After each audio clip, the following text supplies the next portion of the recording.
Você pegou pronto lá de casa, né? Olá pessoal, tudo bem com vocês? Como é que vocês estão?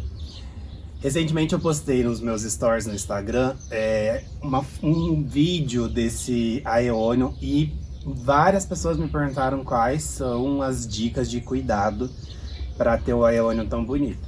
E aí eu preciso primeiramente contar para vocês a história desse aeônio. Ele era meu. Na verdade, quando ele era meu, ele era só um galinho como esse aqui. E ele caminhou para o Vale da Morte. Então, eu não sabendo o que fazer com ele, levei para casa da minha mãe. A minha mãe é a terapeuta das plantas, no meu caso, né? E aí ela fez o processo de decapitação, ela fez tudo que ela tinha que fazer, ela cuidou dele e deixou ele deste tamanho novamente. Aí o que eu fiz, como um bom filho que sou, fui lá e peguei e trouxe para minha casa. E aí várias pessoas estão me perguntando dicas de cultivo. Eu particularmente não sou a melhor pessoa, nem a pessoa mais indicada para falar sobre aeônios, até mesmo porque para mim eles são um karma, é uma das maiores dificuldades que tem no cultivo das suculentas.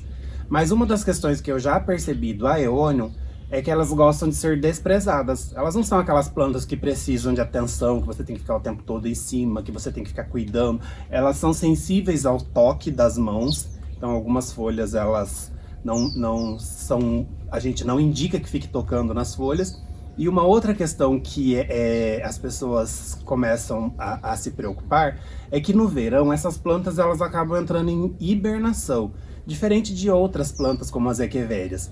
No frio, no inverno, é o momento em que elas têm esse crescimento, que elas ficam coloridas, que elas ficam bem bonitas. Então, a gente saindo agora do inverno, ela ainda continua com os resquícios dessa temporada. Porém, agora ela vai começar a ficar um pouco mais clara, não vai mais ficar tão escura, ela vai acentuando, seu desenvolvimento vai ficando mais lento.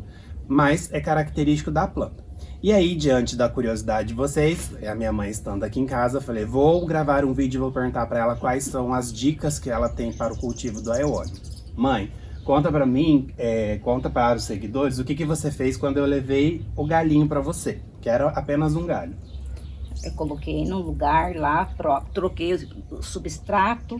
Mas primeiro novo, você decapitou, tirou a podridão. Tinha podre. A aeônia, essa aqui, principalmente, elas costumam fungar o tronco. Então tem que sempre estar passando um fungicida pro fungo. Pouca água, ela não gosta de muita água, por isso que funga. E sol e... Não muito sol, meio sol, meia sombra. Elas não gostam de sol pleno, excesso, porque elas queimam as folhas. Elas são muito finas. Porque as folhas são finas.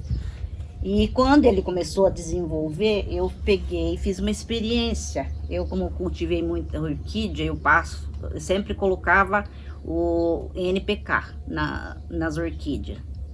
Aí eu resolvi colocar uma colherzinha no substrato.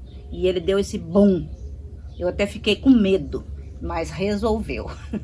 Fiquei com medo que ele ia ficar muita perna e daí não ia resistir. Porque quando fica muito pernuda, daí qualquer solzinho queima e estraga. Mas não, ele mostrou que resistiu e que é ótimo, porque ele tá nessa belezura toda aqui. Olha, isso eu não sabia, ela tá contando agora em primeira Esse é um mão. segredo. Então você utilizou NPK 10-10-10.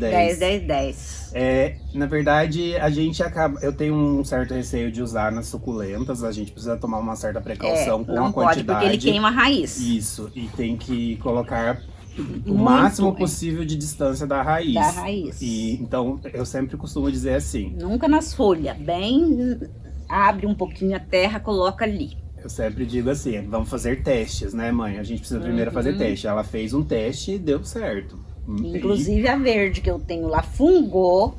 A verde dessa aqui tava quase desse tamanho. Fungou o tronco, cortei. Aquela que eu tirei, coloquei lá. Nossa, você não tem noção como tá linda também. E é o NPK também. Então tá aí uma dica, gente. Mas precaução sempre, tá? Usem moderado. Muito pouco, né? Uma colherzinha de chá. E façam testes, porque muitas vezes o que dá certo no nosso cultivo pode ser que não dê no de vocês, porque outros fatores como temperatura, região, umidade, né? né?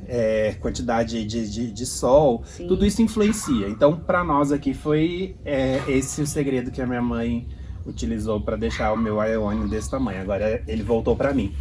Eu não sou. Depois de bonito, ele vai e busca. Mas eu não sou um filho desnaturado, porque ela tem um deste tamanho também, que eu dei para ela, que era meu também. Na verdade, eu tinha 2.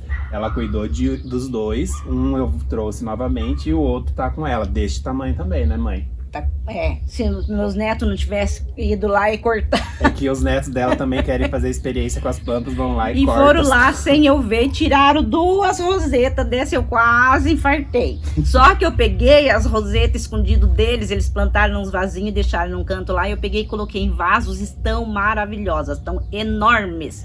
Já vai para outro vaso e vai ficar mudas linda igual essa. Mas pessoal, eu também compartilhei com vocês, dias desses, uma foto eu segurando o Aeonium Kiwi da minha mãe. Daí aquele Aeonium Kiwi é outro caso, porque ele é cultivado ao tempo, ao ar livre. Ele é largado. Ele não é protegido nem do sol, nem da chuva. Ele tá num vaso de cerâmica, que ajuda, no chão, no meio do jardim lá. O vaso de cerâmica ajuda na drenagem da água, mas a minha mãe deixa ele no jardim, na grama, assim, no chão mesmo. E ele é deste tamanho enorme, a coisa mais linda. Acho que eu postei pra vocês já. E aquele outro também que tá embaixo do pé de camélia. Então, tudo no tempo. Tudo cultivado no tempo. Esse aqui em específico não daria certo no tempo. Porque ele não tem, ele pelas folhas serem finas, ele não tem resistência. Mas esses outros que eu estou dizendo, kiwi, eu não me lembro o nome do outro. Mas eles já têm as folhas mais robustas, então eles conseguem ficar no tempo. Bom, pessoal, era isso. Se vocês queriam saber qual foi a dica, qual foi o segredo que a minha mãe utilizou. Mas não abusem, pelo amor de Deus, porque vocês matam. Eu matei orquídea com esse NPK, já matei. O excesso é sempre prejudicial, gente, de qualquer coisa na vida. Então, vamos fazer testes. De repente, você tem lá o aeônio, quer fazer um teste. Lembrando que agora também não é o período de adubação, né, mãe? Porque agora a gente tá chegando no verão e ela é uma planta, como eu disse pra vocês, vai entrar em hibernação. Então, talvez essa suplementação com adubo seja indicado para estações mais frias, para o inverno. Agora, vamos deixar ele quietinho, ele vai dormir lá, deixa ele que vai dar tudo certo. Tá bom? Obrigado, pessoal, mãe, por compartilhar as dicas. Abraços e até a próxima. Até a próxima.